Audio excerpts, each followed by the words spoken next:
नमस्कार। गंडमूल नक्षत्र, जिसका नाम ही मूल नक्षत्र है, जिसमें धनु राशि आती है, उस पर हम विस्तार से चर्चा करेंगे। ये एक बहुत ही महत्वपूर्ण नक्षत्र होता है। इस नक्षत्र में उत्पन्न अधिकांश व्यक्ति महापुरुष होते देखे गए हैं, जैसे कि महर्षि दयानंद सरस्वती। इसी नक्षत्र में उनका जन्म हुआ था। इसके अलावा बहुत बड़ी प्रतिभाएं गंडमूल नक्षत्र में उत्पन्न हुई हैं। गंडमूल नक्षत्र में उत्पन्न जातकों के जन्म समय के अंदर केतु की महादशा होती है। ये जीवन में इन्फेक्शन, बीमारी, पेट के रोग और शरीर के अंदर, पेट के अंदर उस बच्चे के कृमि रोग, कृमि का मतलब होता है एस्केरिस, वार्म्स, जो लंबे लंबे कीड़े होते हैं पेट के अंदर, तो ऐसी स्थिति कई बार उत्पन्न होती है, क्योंकि पेट के रोगों का कारक केतु होता है। और केतु, इसका जो नक्षत्र है वो है मूला नक्षत्र। इसके अलावा भी हम चर्चा कर चुके हैं अश्विनी और मघा और मूल नक्षत्र, ये तीनों का जो लॉर्ड है वो केतु है। यानी कि इनका जन्म जब होगा तो केतु की महादशा होगी। केतु मोक्ष का कारक भी माना गया है।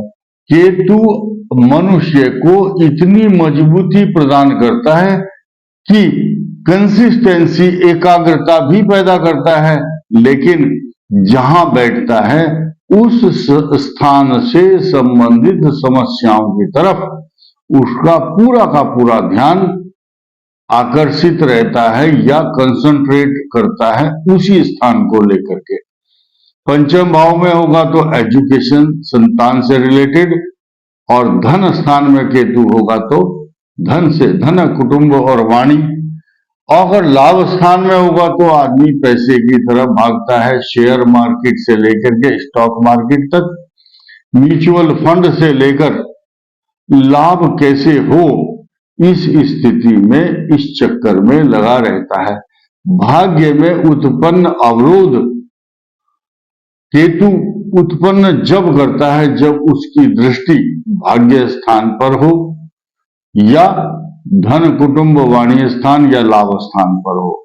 सप्तम भाव में केतु मैरिज लाइफ को डिस्कनेक्ट करा देता है। कई बार ऐसी स्थिति भी आती है, खास तौर से कर्क लग्न और सिंह लग्न में तलाक होते देखे गए हैं, लेकिन निर्भर करता है और भी ग्रह कितने पॉजिटिव या निगेटिव उन कुंडलियों में रहे होंगे या होते होंगे या चल रहे हैं इस समय।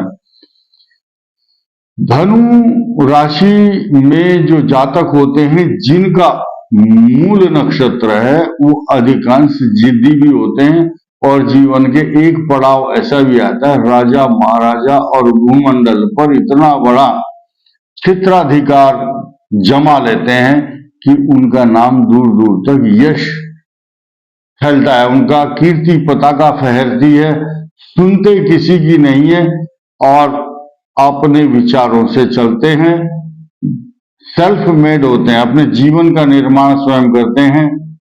जिद्दी स्वभाव के साथ साथ उनके मन में जो धुन लग जाती है उसको पूरा करके छोड़ते हैं। लक्ष्य प्राप्ति की ओर लगे रहना इनका एक मूल जीवन का मंत्र या सूत्र होता है। केतु का जो नक्षत्र है, मूल नक्षत्र, धनु राशि होती है इनकी। तो जैसे ही जन्म होगा उस समय पहले चरण में अगर जन्म हुआ होगा तो लगभग अनुमानित 7 वर्ष की इनकी केतु की महादशा होती है, और अगर चतुर्थ चरण में जन्म होगा तो लगभग 1 वर्ष, यानी के 7 वर्ष में 84 मंथ्स होते हैं। तो यानी के 21 महीने तक एक चरण, जिसका जन्म पहले चरण में होगा तो 7 वर्ष, अगर चतुर्थ चरण में जन्म होगा तो 21 वर्ष 21 महीने तक उसकी जन्म की केतु की महादशा होगी। दूसरे और तीसरे चरण की दशा को इस प्रकार 3.5 वर्ष में मान सकते हैं। 3.5 साल, बाकी 2 चरण 3.5 साल और जोड़ लिया जाए उसमें तो 7 साल की महादशा जन्म के समय केतु की होती है मूल नक्षत्र वाले बच्चों की। फिर 20 साल तक शुक्र की दशा रोग कारक मानी जाती है, लेकिन कई बार कुंडली में शुक्र की स्थिति ज्यादा अच्छी है तो पाप ग्रहों की दृष्टि नहीं है तो बहुत तरक्की करते हैं। ऐसे बच्चे कम आयु में ही अपनी लाइफ को सेट कर लेते हैं।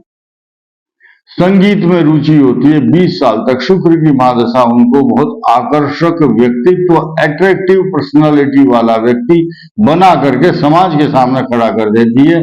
और आनंद तो अब आएगा आपको जब 27 साल की उम्र या 22 से 27 के बीच में आप शुक्र की महादशा से निवृत्ति पा जाते हैं, तो फिर 33 साल की उम्र तक आपकी सूर्य की दशा रहती है।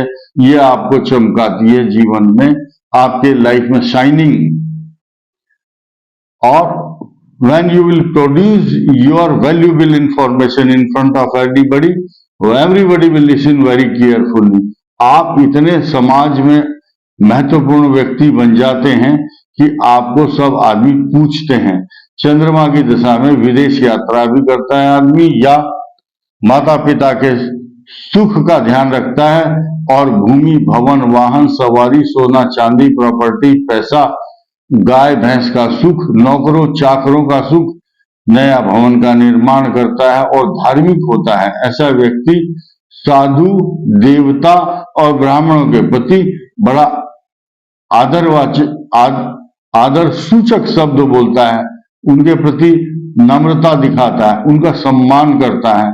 ये बहुत पॉजिटिव चीज है मूल नक्षत्र वालों के लिए खास तौर से। अब मूल नक्षत्र वाले व्यक्ति कई बार और दूसरे नक्षत्रों में भी है ये कि पहले और दूसरे चरण में अपने माता पिता के लिए भी कष्टकारक सिद्ध होते हैं, लेकिन तीसरे और चौथे चरण में शास्त्रों में बताया गया है कि या तो मंत्री होता है बड़ा होकर के, या फिर राजा ही होता है। अपना एक नया साम्राज्य, अपना एक उद्योग, अपना एक स्टेट खड़ा करता है। इस वीडियो में इतना ही, धन्यवाद।